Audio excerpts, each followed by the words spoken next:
There we go. I'm going to call the meeting to order at 4:03. Roll call. We have Scott Tunderman, Stephen Judd, Jamie Paquette, Jamie Webb, and 2 additional folks joining us.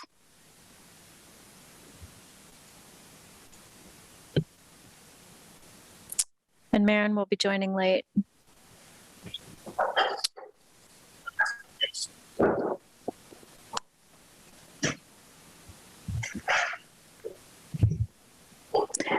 So we want to start with the approval of the last meeting minutes from December 14th.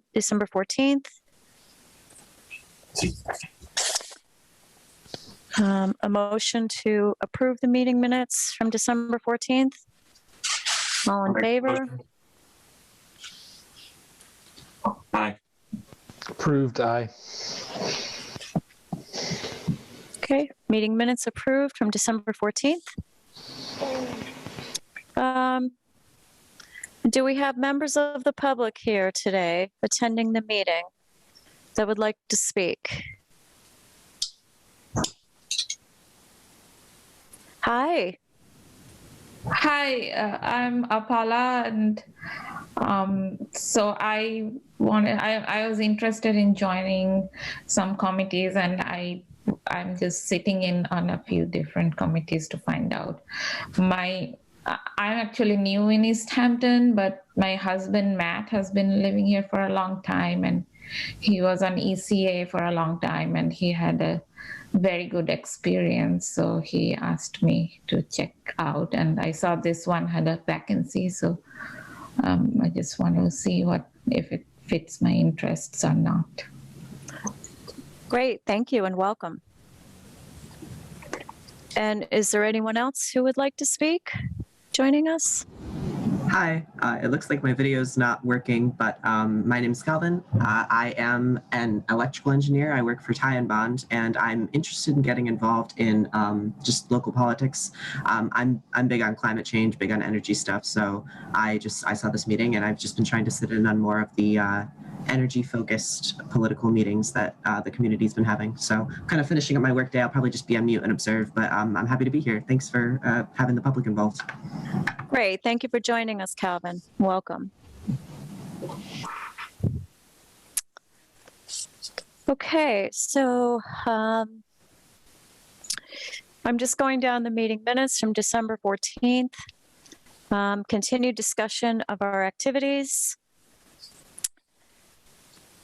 And Scott Tunderman, I know you sent out a couple of emails this afternoon. I'm sorry, I didn't have a chance to look at them yet.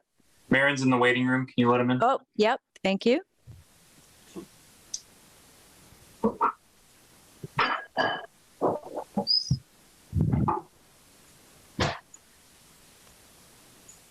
Hi, Maren.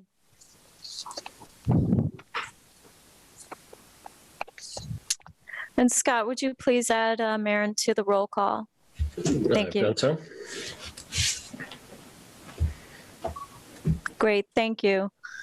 So thank you, everyone. Maren, we're just catching up here on the last meeting minutes, continued discussion of our EAC activities.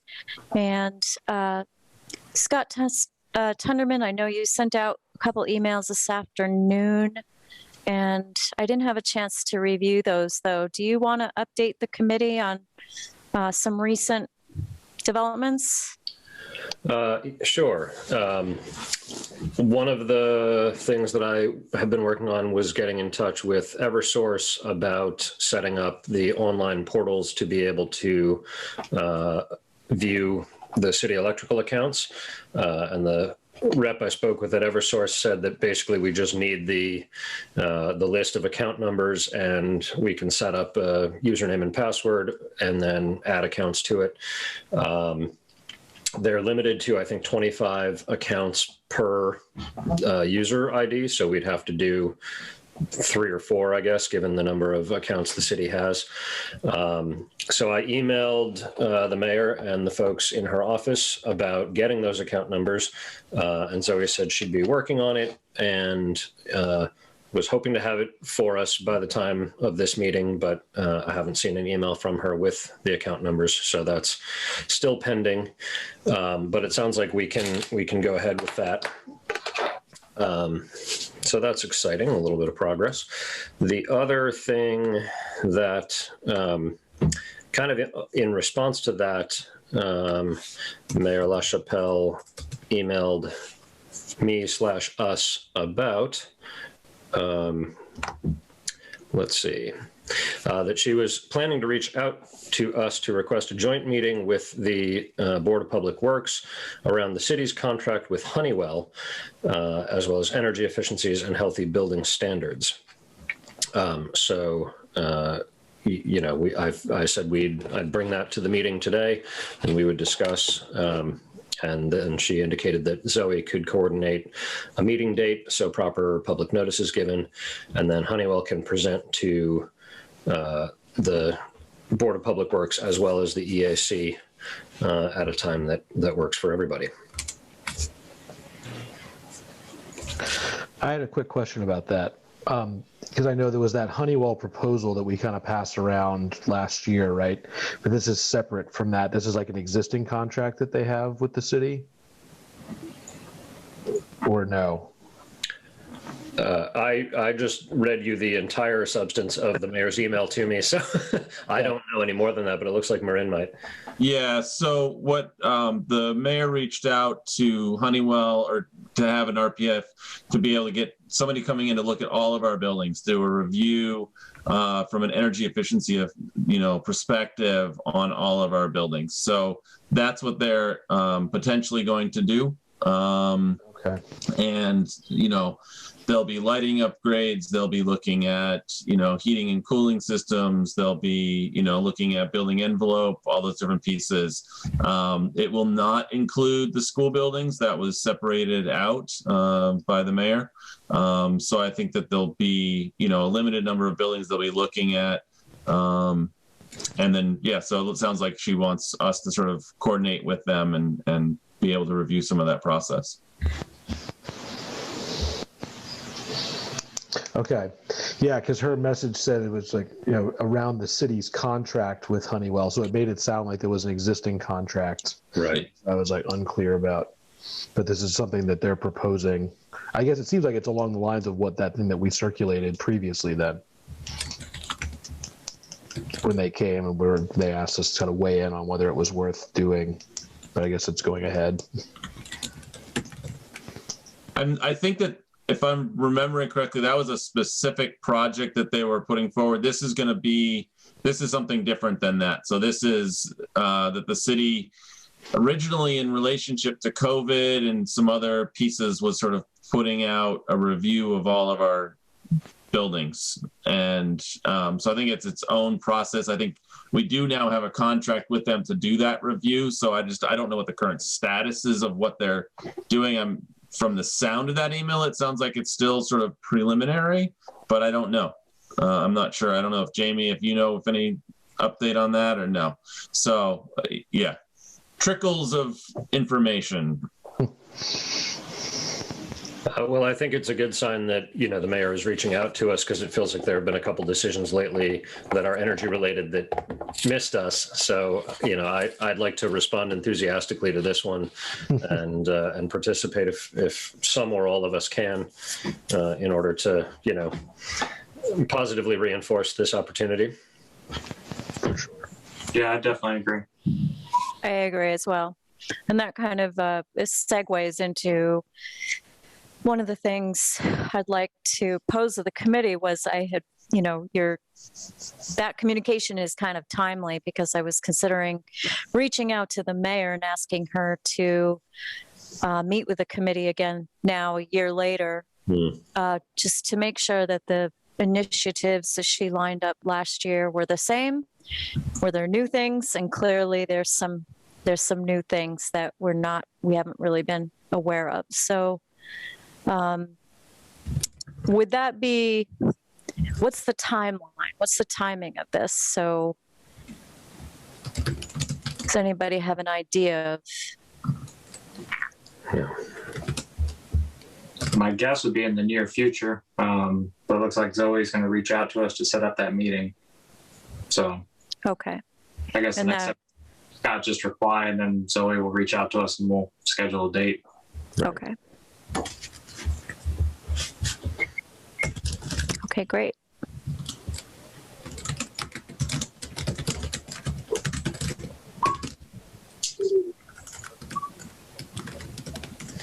So let's see.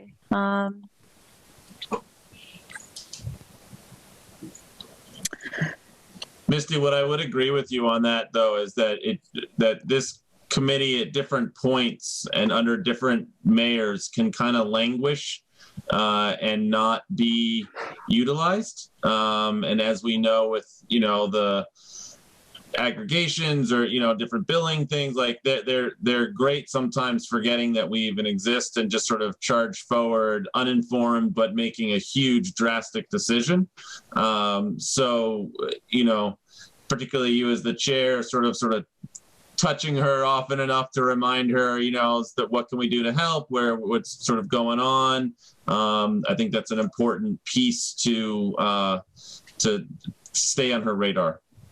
Yeah, and I've been feeling that as well. And, obviously the last time this committee met with her, this was pre-pandemic. And so it would be good to hear from her and see if some of the things that was on our radar last February have shifted. We talked a lot about at that point, she felt that we were missing some grant opportunities, and we haven't even touched any of that the last couple of meetings.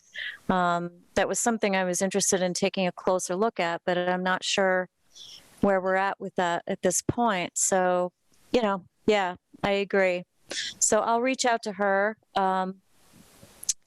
separately and see if she can jump into our next meeting as well. Can I briefly interrupt the meeting? As I'm typing the minutes, I'm worried that I'm making an irritating clatter that all of you can hear. Is it distracting? Because I can mute myself if it is. Okay, good. No. My wife just bought herself a USB keyboard, and it's like walking on bubble paper whenever she types. It's so obnoxious. So I'm glad mine's not like that.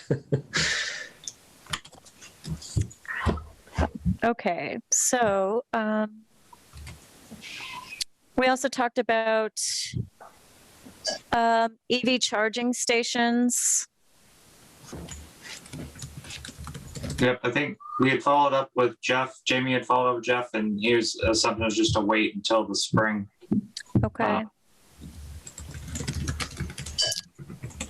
I think the Lovefield Street ones have been installed, right, Jamie?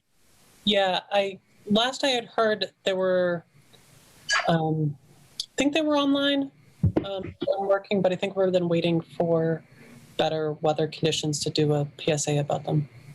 Yeah. So I think there were a couple people here who had cars that were willing to use them for promotional purposes, and let's just keep maybe remembering about this and sending a request to Jeff sometime in April or May. Yeah, so if we wait till April, I should have the brand new Mustang Mach-E electric car, so we can put that in the video. I have one of those on order. It's been built and it's being shipped right now. So who knows where it is across the country with COVID, but it's somewhere on its way to the DC. Wait. Does that mean at some point we all get a ride in the car too? Can we keep social distance in a car though? I don't know. Is that a perk of the committee? That's right. Yeah. Windows are down and everyone's masked. I think it's Yeah. We'll just sit on the hood. Okay. You can sit in the front. Can actually has a cooler in it. You can has a drain so you can put ice and stuff. You have a What? council party. Nice. Okay, we talked about social media. Did we create a shared document, Jamie Webb? Yeah. Did we? Yeah, I can, if you give me, if you make me co-host, I can bring it up. All right. So teach me how to do that, please. How do I do that? Right click on my face or the little dots next to my face. Oh, yeah. Okay. All right. Okay. So then, Wow. That was that easy. It's great. let me just, oops. Share screen. There we go. Okay. So this is that shared spreadsheet. I shared the link with the committee after I put it together. I can share that again with everyone after the meeting, but it looks like people have added, at least someone's added to it. So I did. This is Scott. I went through and did a round of research looking for the kinds of resources that I thought would be interesting to share. And, you know, a lot of these are green energy groups, some of which are Massachusetts specific, and some are more like, you know, green energy news sources or aggregators. And so a lot of it would be really just sort of reposting content from those sites, and maybe trying to put a spin to show how it connects to folks in Easthampton or in Western Mass.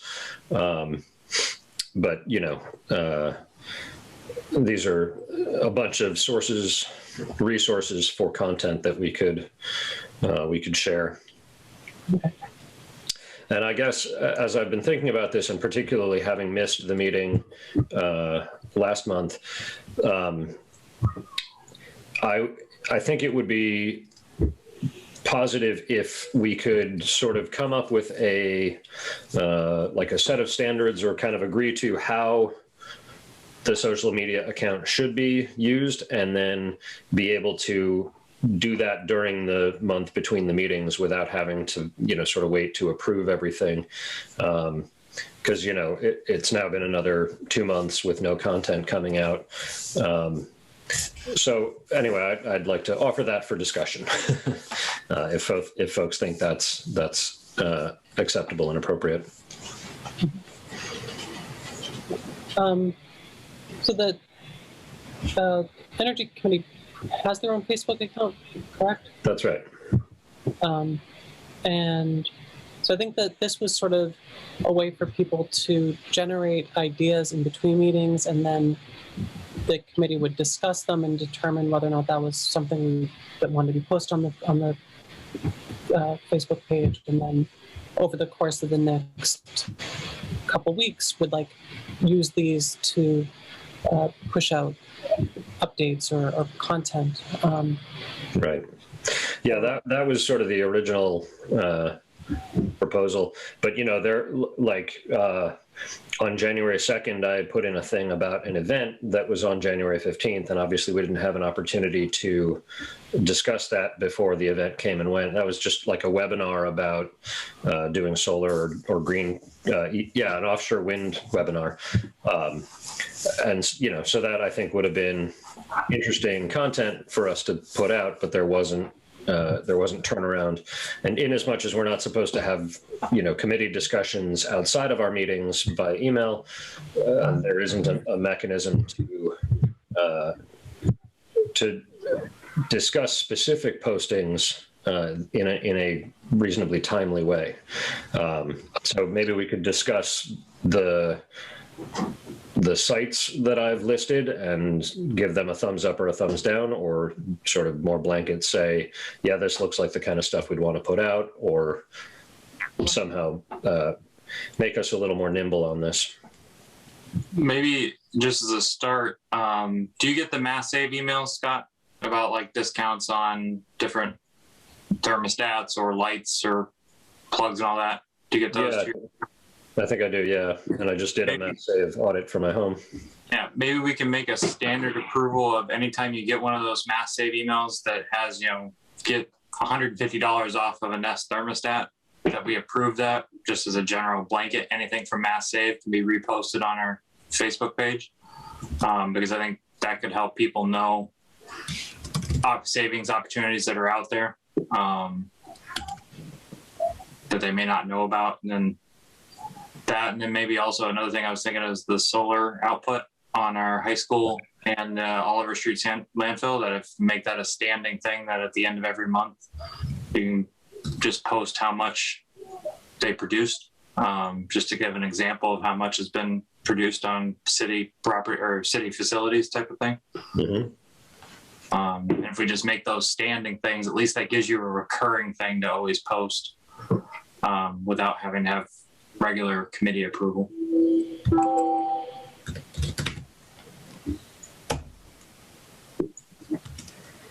Could we also consider that if what we're passing along is purely like a news article or just informational about an event, like that's something that would be okay to do? Just like, I mean, like the webinar that Scott referenced, like, hey, this is happening on this specific date.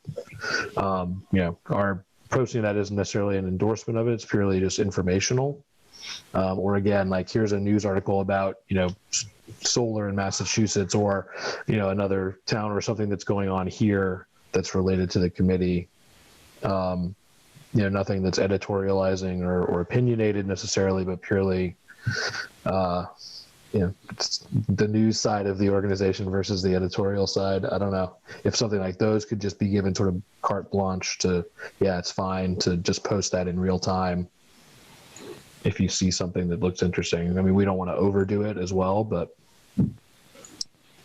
I guess one thing that comes to mind to me is, would there be, maybe it certainly sounds like Scott's interested in being involved with this. Is there maybe a second person that wants to work with Scott, just so that there'd be two eyes saying, yep, this looks good, and then go ahead and post it. So sort of a subcommittee on social media, so that there's just a little bit review in that way. And then anything that is bigger or has, questions then could be brought back to the full committee and said, hey, this is an example of something that may be questionable. And so should we be posting these kinds of things?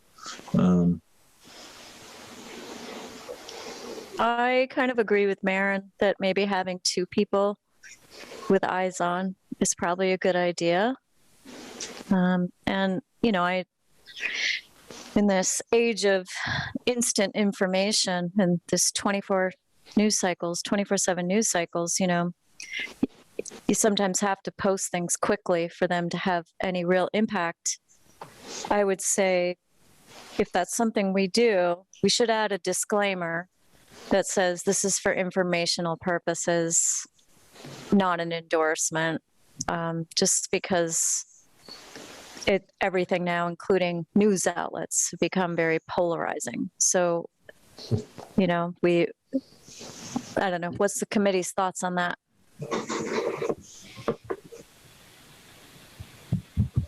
Yeah, I think having two would be worthwhile. Just have like a subcommittee, and then we can say as a committee that if the two agree that it should be posted, then we're okay with that.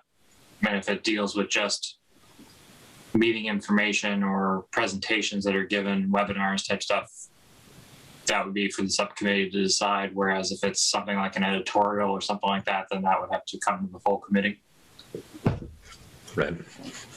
Yeah, I think that's reasonable. I think adding a small disclaimer to things is probably fine too. Right. And I'd be happy to join Scott in that effort, be the second set of eyes. Or, I'm often doing similar stuff like that for my job. Sometimes, like, finding stuff, posting stuff. Sorry, I got a cat in my... So, yeah, I'd be happy to do that and try to find some content. Yeah, because I think at least if we do the regular stuff of like Mass Save and the energy produced from our solar facilities, that at least gives a regular thing that can always be pinging in people's feeds. Mm-hmm. And then it gets supplemented by this stuff in the middle. So at least that helps do a recurring thing. Yep. We'll refrain from editorializing on the situation in ERCOT right now. Yeah. Great. Thanks, Jamie. Yeah, thank you.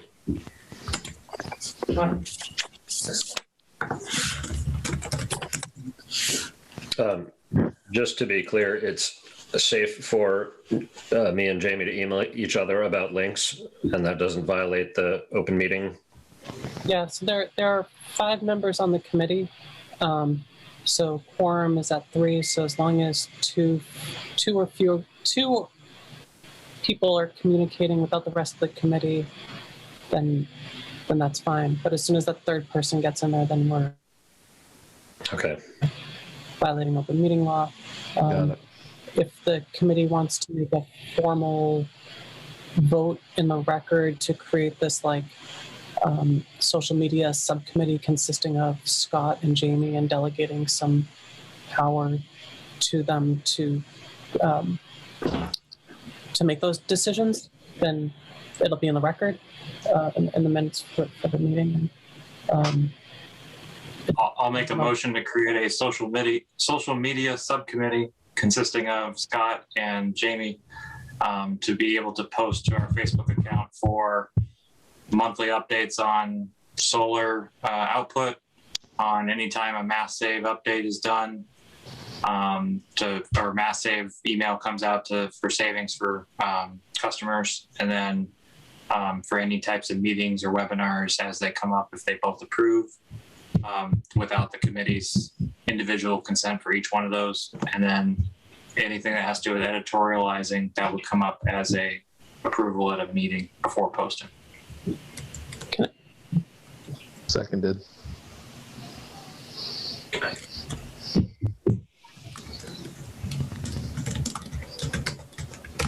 I know that was a really long motion, Scott. Yeah. Did you get all that? You did all that? Yes. You covered it all there, Steve. Yeah. And I would maybe even Broader. put it up for debate. Sorry, I put it up for discussion as well, that anything that is any editorial content that's like pro sort of energy, I don't know, energy reductions, or anything that's climate change related that would be, science-based and not alternative fact-based, that those types of things might be keeping in line with the Energy Advisory Commission's With the charter. charter, and that, those types of things maybe even could be posted as well, but I leave that to the committee to make those, Yeah, I mean, maybe I one guess of from my- those goes for a month or 2 and then come back to that. Right. Yeah, my perspective, I think I agree with what Scott was looking for too, is that in terms of listing some of these different sources, right? So then we could say, Green Media Consortium, yep, we think that their content in general is non-editorialized and science-based, so we approve that. I think some of that process would be helpful for us to go through. So maybe leading up to the next meeting, if you wanted to find a few different sources like this and send out examples, then we could come back in and say these seem to be good sources or not, and we would agree if they put up an article, then we're good with it, with you guys posting without any sort of additional needs. But then maybe these ones were questionable, and we could just sort of go through a review of different sources and determine which we felt are the best to represent the city in that way. That makes sense. That's I good. agree with that. Yep. Along those lines, Scott, I'll just mention that Green Tech Media, there was some news last week or early this week. They're actually being shut down by their parent company. So Of course. you can take that one off the list. Yeah, probably.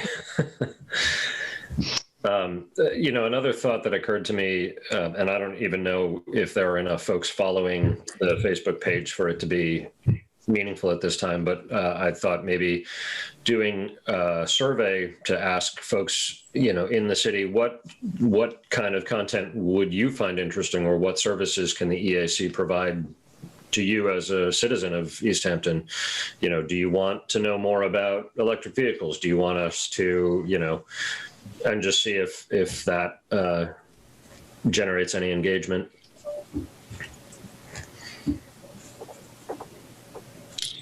You could list to see how many people are actually following it Right.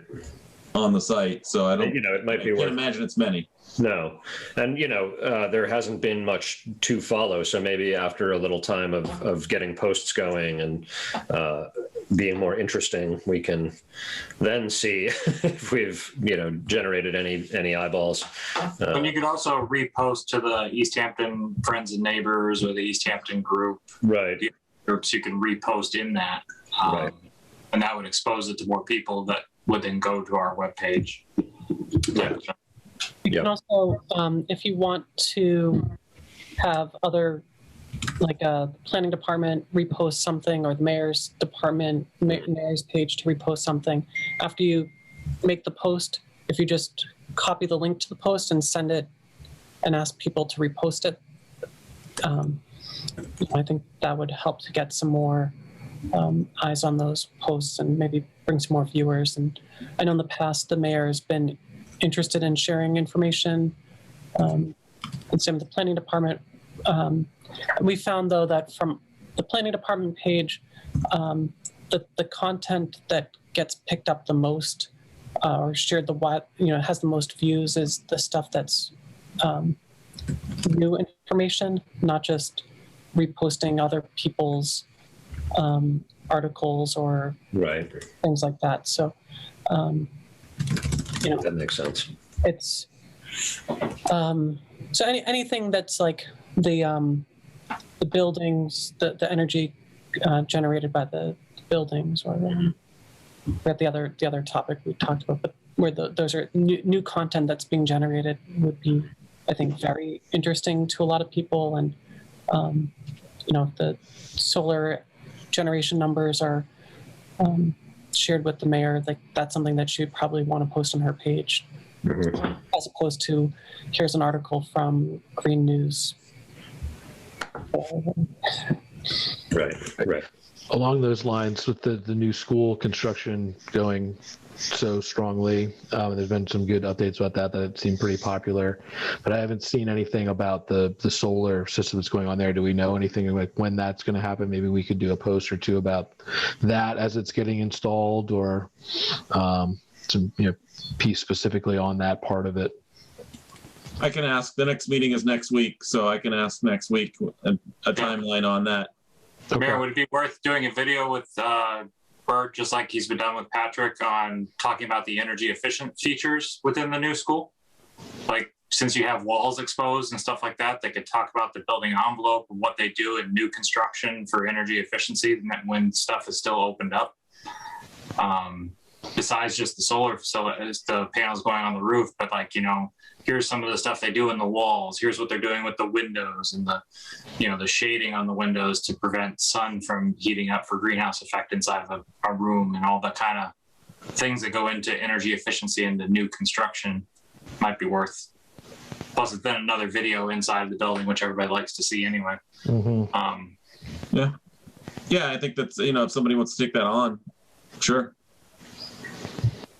Yeah, because I imagine just be reaching out to Pat or to Bert, right, and then doing some type of video like that. So maybe I'll have to look and see if I have the contact for Patrick. I can take that on. I'll email Patrick and Bert. Yeah, if you don't have their contact information, just let me know. I can easily get that to you. Okay. Yeah, I'm sure Pat's not shy about that stuff. I'm sure he would jump at the chance to do something and have it widely circulated. Yeah. Nice. And where we've done the video-based project updates for planning projects, those have also generated, gotten a lot of views and good feedback. So, Nice. I think those good ideas, good ways to go and generate new content.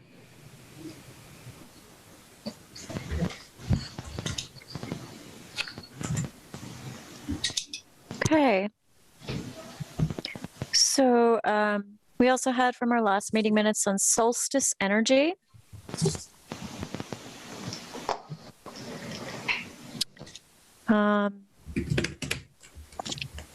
think, Stephen, you were going to check to see if a rep was able to join an upcoming meeting. And Yeah, none of them reached out to me. Well, there was the two things. There was I sent out the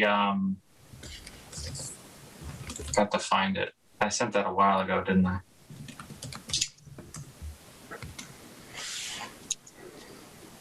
Basically, I got something in the mail talking about community aggregation.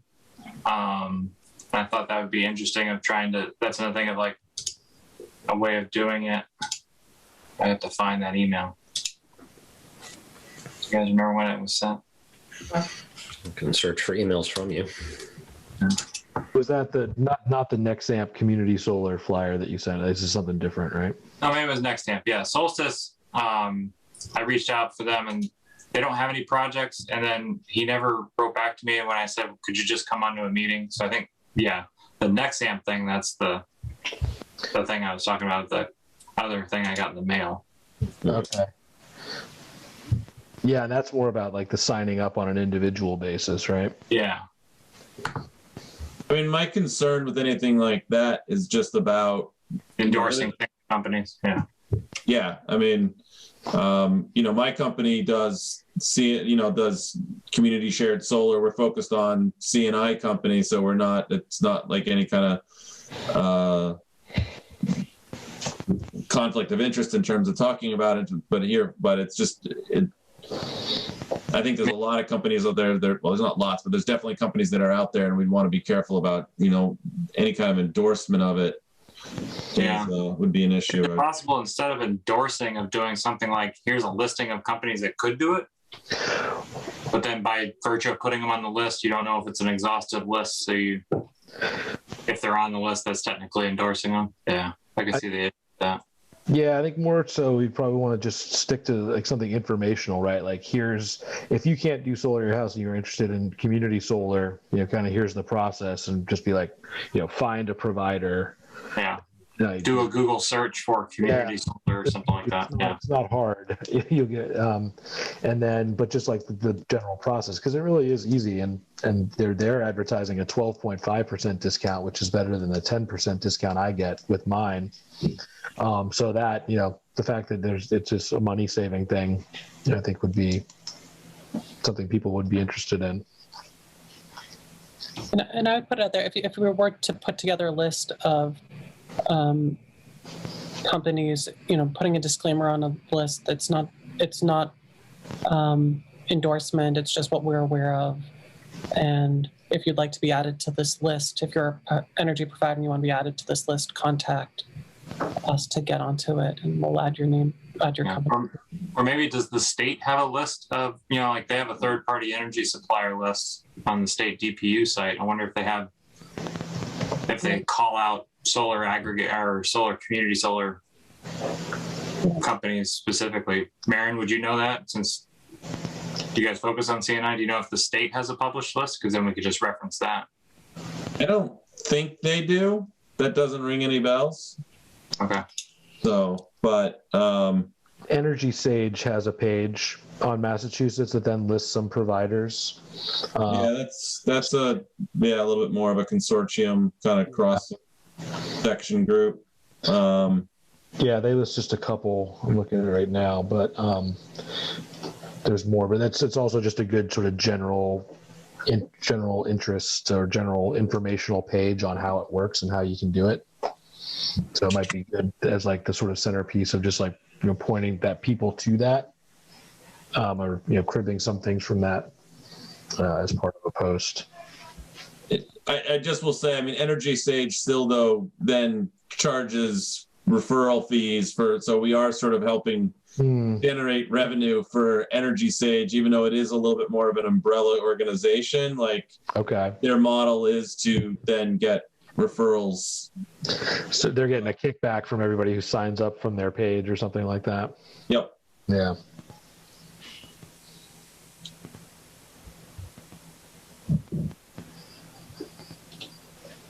It's hard in that kind of area. There's so many different again, there's not so many, but there's plenty of companies that are out there doing it.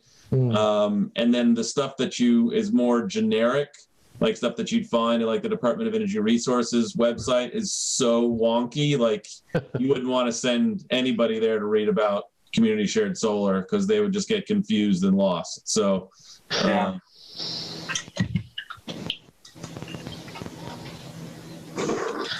Okay. Well, Are you familiar with EnergySwitchMA.gov?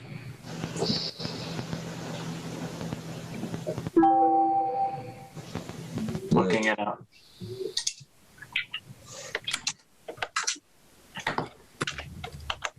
I think that's a program of Mass Save. Is that like there's no? Oh yeah, I just used this.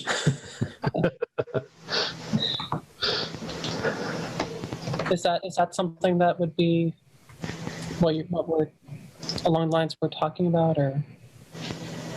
I mean, I've only spent 12 seconds on their site. So. Well, yeah, if we wanted to do a post about how one can choose one's electric supplier separately from the distribution through Eversource, that's a good place. I think that is the place where you go and do that. Yeah, and it does give rates and gives everybody. That's probably what we should do, because then that's a .gov website. Mm-hmm. And post something about that though. I think there's a lot of pitfalls. Yeah. And ways that companies aren't the best in terms of how they set those things up. So we should just be, something in our post. We just always want to make it really clear that, people need to do their research and don't take this as an endorsement from us for any one particular company, but that there's opportunities to save doing this sort of thing with smart consumer action within it, research within it. So, because at least Energy Switch MA, it tells you the price, it tells you the contract terms, cancellation fees, automatic renewals. It tells you how much renewable energy is a part of that, whether it's required or voluntary. But it's still not. I mean, it's not quite the community solar. No. Just focused on community solar. Yeah, they're two separate things, really, or one's a subset, I guess, of the other. And it didn't look like they had a way to filter just for solar power. I think there's a way to filter for renewables, not specifically solar. Yeah. Mm-hmm.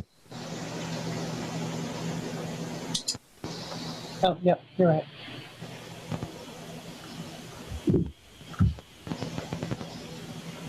So.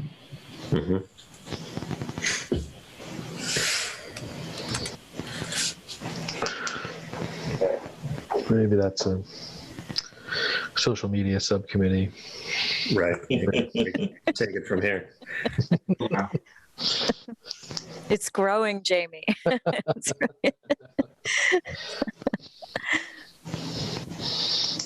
So have I missed anything on the minutes besides the new business? We talked a little bit about some new business early on, but does anybody have any other new business? Just in terms of the aggregation thing, which is a little bit separate than community solar, I don't know. I know we've talked about it a little bit, but definitely something I think I'd like to study or think about a little bit further as a municipal thing. Lots of towns and cities in Massachusetts have done it. So there's lots of examples. It's a process. And I don't know if anybody fully aware of it, but basically it's like something where the city would aggregately purchase or sign up to be renewable energy that then would sort of, I guess, by default go to all customers or new customers within the city unless they opted out. There's a whole, you can read up on exactly how it works, but it's basically large scale, sort of like bulk purchasing of renewable energy that the whole town could then benefit from. So I don't know if we've ever discussed that fully as a committee, whether we want to try to spearhead that or prompt the mayor, see if there's interest in doing that. on a town-wide level. But I think as kind of like a really big project for us, it would be really interesting and could, have a real impact. So I'd like to, I don't know if that's considered old business or new under that, but. Well, I would recommend reaching out to City Council Member Thomas Peak and Salem Derby. I believe those two are at some point, maybe pre-COVID, I don't remember exactly, we're starting to look into that as possibility. Okay. I think overall it gives us a different option than just staying with Eversource. And so it can be a good thing to help, residents and, just consumers in the city to reduce the rates. Mm-hmm.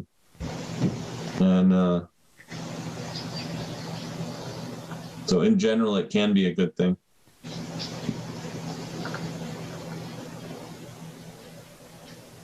Who were the two counselors, please? Thomas Peak and Salem Derby. Salem Derby. Okay, thank you.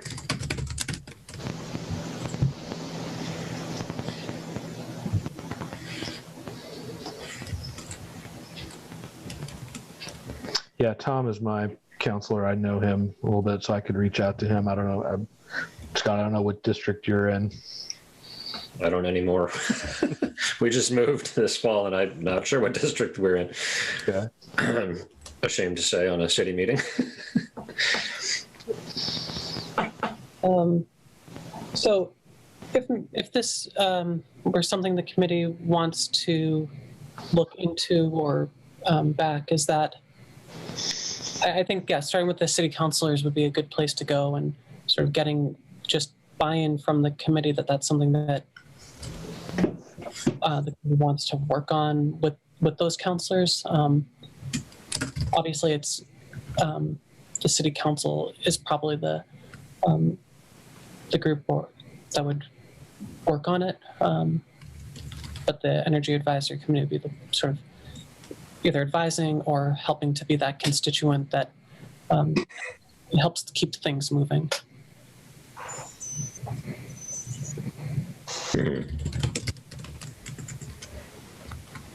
Okay. Yeah, and maybe if we get the mayor here for the next meeting, it's something we can have a discussion with her about as well, and just kind of get her high-level thoughts on it as something that she would be supportive of or not.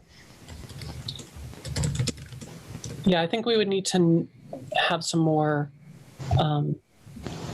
information or knowledge about what it is that we're asking her for her opinion. Like, if we're going to say, is this something that we want to proceed with, then having, what's it going to cost? How's it going to, impact the city, or, just helping her to get to the right decision. Do we know any other towns our size that have done it? There's a list that I saw. I'll have to track it down. The one I'm looking at right now is Newton, which is probably bigger than us generally, but there's been a bunch of them. There's dozens of them across the state. Yeah. So I'll try to see one or two that may be more comparable in terms of overall size, population, and whatnot. Mm-hmm. Yeah, I mean, just to clarify, right, the basic is that we set forward a contract, for supply. Eversource continues to do delivery and manage all the lines. Right. But then we're getting a supplier that comes in, and I think, Jamie, you said before, it's an opt-out program. So basically everybody, every consumer in the city then would get signed up with that user or that supplier, unless they opted out to keep either a different third party or to keep Eversource as their supplier. And it's a way for the city to sort of help put forward our own kind of angle on things. If we want to say, well, we believe in having a higher renewable energy than the APS and RPS is requiring, or, different things like that can, there's some additional ways that it can be done to be set up so that it includes or helps fund local solar. There's some different things that you can sort of try to build into it. But obviously all those things you try to build into it add cost, and what you're ultimately trying to do is save cost. So there's some different ways to do it, and that's the piece that sort of gets into the research side to be able to make a suggestion of how, for like, what would be recommending to the city to how go into that process and like that. So.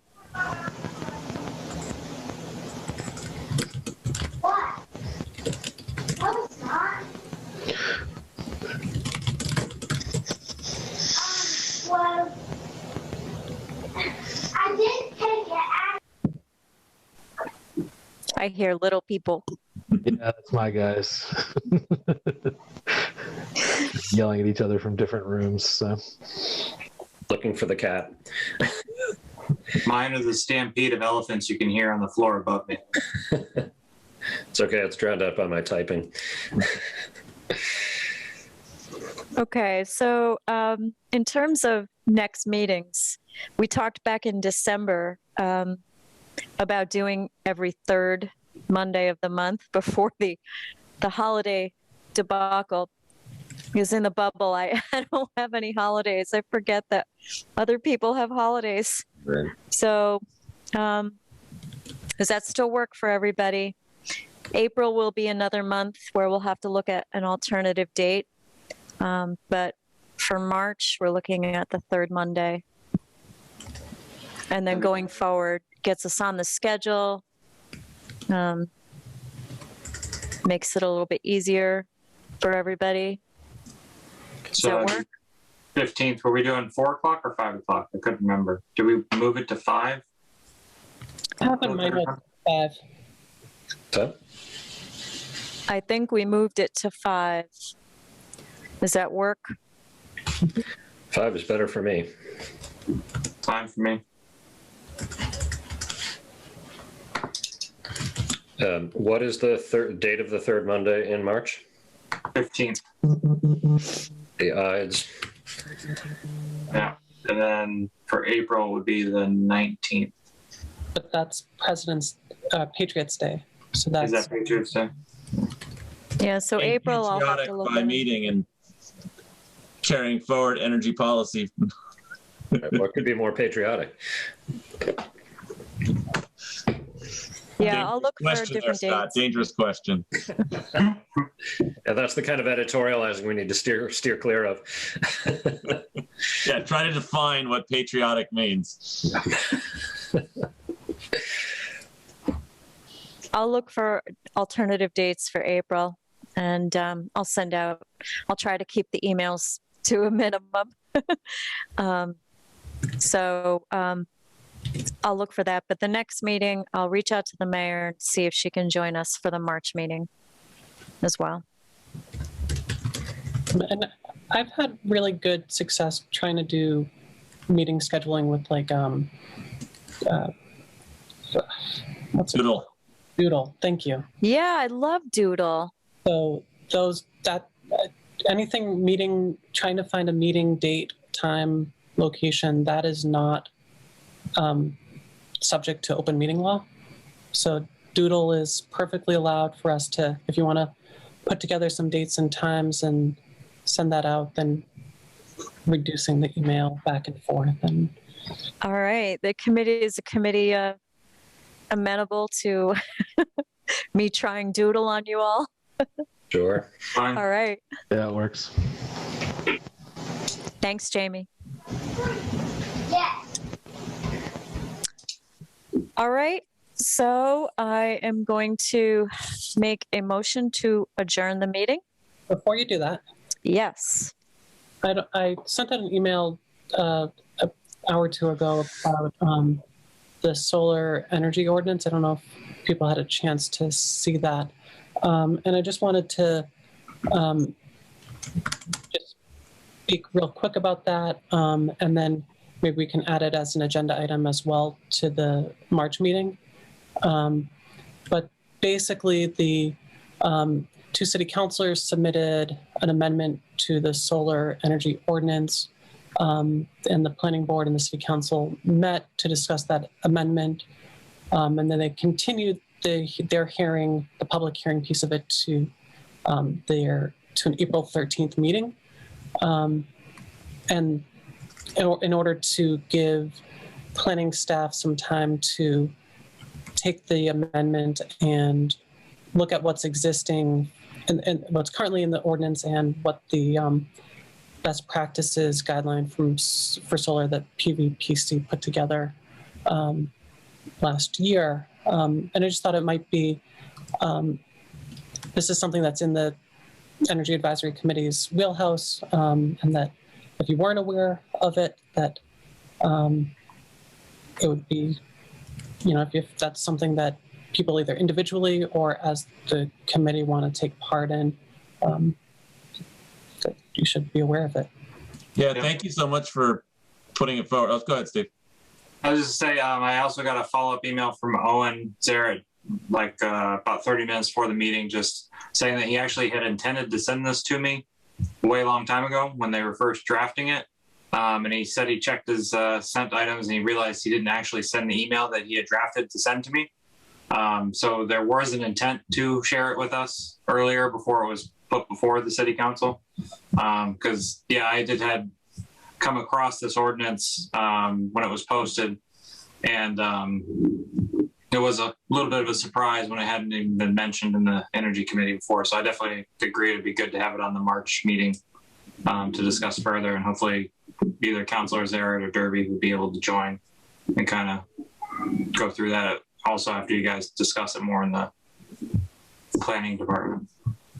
Yeah, and I will, it's something that I was only found out about yesterday. So it's obviously like, I think it sort of dropped without a lot of discussion or, but the point that I want to sort of bring up, the public hearing on it's going to be April 13th. And usually by the time the public hearing rolls around, things have kind of been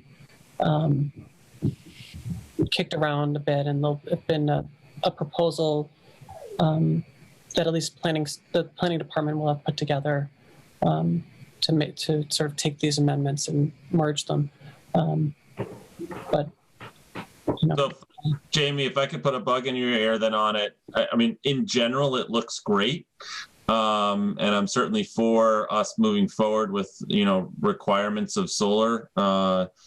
The one thing that jumps out to me as a pretty concerning piece, though, is the exceptions, and basically saying that an exception is if the solar system has shaded less than 50%. And that's a huge, that's a very low threshold to hit in terms of having an exception. So I would be concerned that if your building then had 51% shade, that you're required to put solar on it. That's not going to be an economical installation of solar. Yeah, and these are definitely the things that I think the planning board and the city council definitely need to hear, because I think so what, sort of just to back it up a bit, what the councilors submitted is a new ordinance requiring solar on new construction, and what we have in the existing ordinance is a 20-year-old solar ordinance that doesn't really match, I think, the needs of the city or the environment or energy producers. So, yeah, and I will bring that 50% exception that you just brought up, Maren. But I would expect that there's going to be a lot of change from what we see here and what we see in the ordinance. And as I see drafts and things like that, I will definitely pass them along to the committee. But I think also it's going to be helpful for the committee to start having conversations with Owen and Salem, just making sure that we're the committee stays in the loop. So do we want to discuss this as a committee and come up with a committee perspective, or do we want to have us as a sort of an information so then as individuals we'd reach out to Owen or Salem, and what's people's perspective? I mean, I certainly have a personal opinion on this that I feel like the one I just mentioned is should be addressed before it goes in any kind of final format, but I don't know how do we think we want to go forward? Well, I guess I would definitely recommend that when the meeting, the public hearing continues on April 13th, that the committee either comes individually to support or oppose or, whatever, but also if the committee has by that point has some sort of coordinated response, then that gets brought to that hearing on the 13th. Maybe it might be helpful to, if the committee wants to reach out to Owen and Salem, and maybe Jeff Bagg, planning director, and invite them to the March meeting. Because I think people just are not thinking about who's got the expertise, and you have people who are looking at like, okay, well, here's a model ordinance that's been approved, that's used in other cities and towns, and let's go with that, and aren't thinking necessarily check in with the Energy Advisory Committee. Yeah, I mean, I would maybe suggest we do like we did with the PACE ordinance recommendation from last year or the year before, where if we see the draft ordinance and we agree as a committee on our March meeting that we'd like to endorse it, then the chair would write a letter to the mayor and to the city council chair, or the president of the city council, and say that, that as the energy committee, we endorse it. And then that can be brought before the endorse it or don't endorse it, whatever we decide on, and that could be read in at the public meeting or something like that. I do think it's a little bit harder with this, because my sort of guess on how this is going to work is that somewhere around April, 5th or a week before that joint hearing will be when whatever draft gets kind of finalized and put together, and that the Energy Advisory Committee is not going to meet until the 19th. So by that point in time, the planning board and the city council have already met and decided what they want to do. Maybe we could look to schedule our April meeting in that window after the draft is issued and before the public meeting, so we could make a decision on that.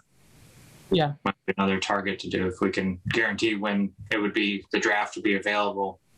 But at least if is it a week before for filing? Well, I guess it's only 48 hours for filing requirements, right?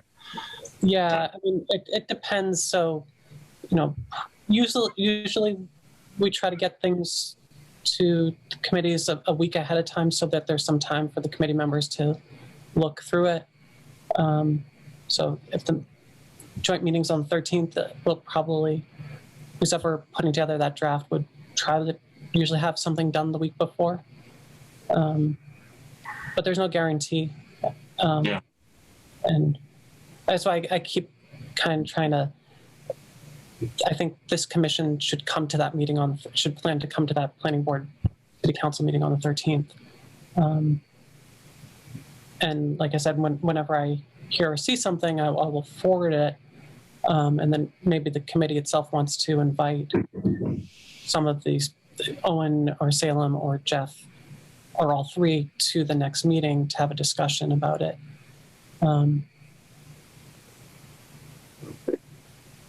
Because I think that's the time in between now and the meeting on the 13th is when the people who are working on creating that draft language are going to start to be putting things together and thinking about it.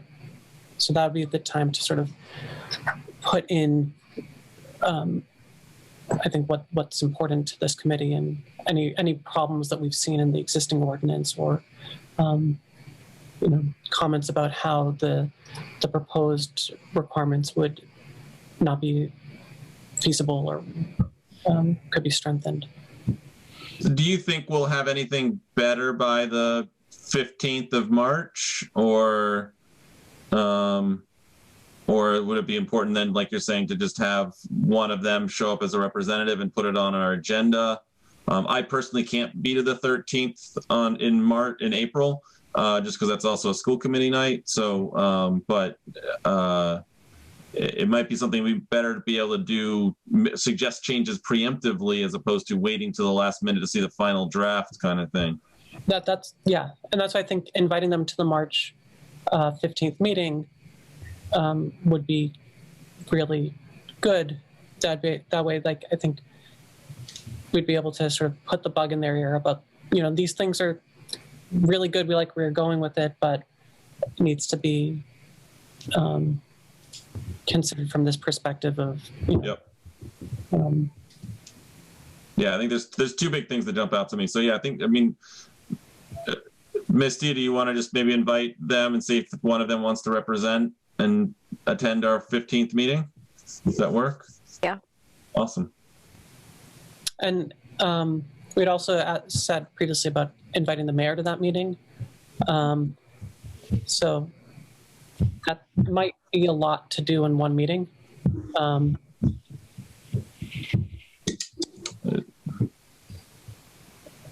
Yeah, so maybe the solar ordinance would be more pertinent since that has a timeline. Then we could always push to have the mayor in April. Right. Yeah. Meeting. I think I agree with that as well.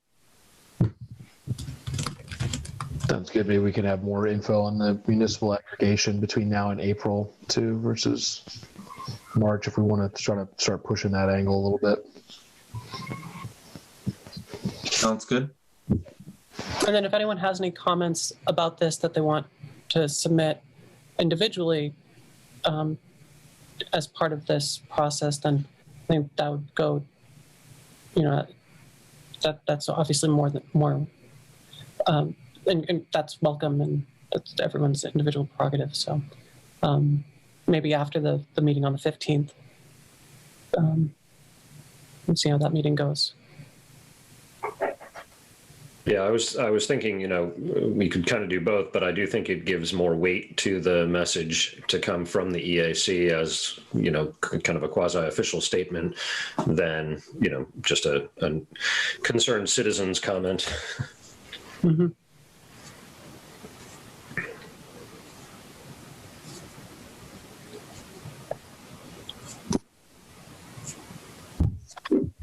Okay. Any other thoughts, final comments? I think that's good. All right. A motion to adjourn our meeting today. Second.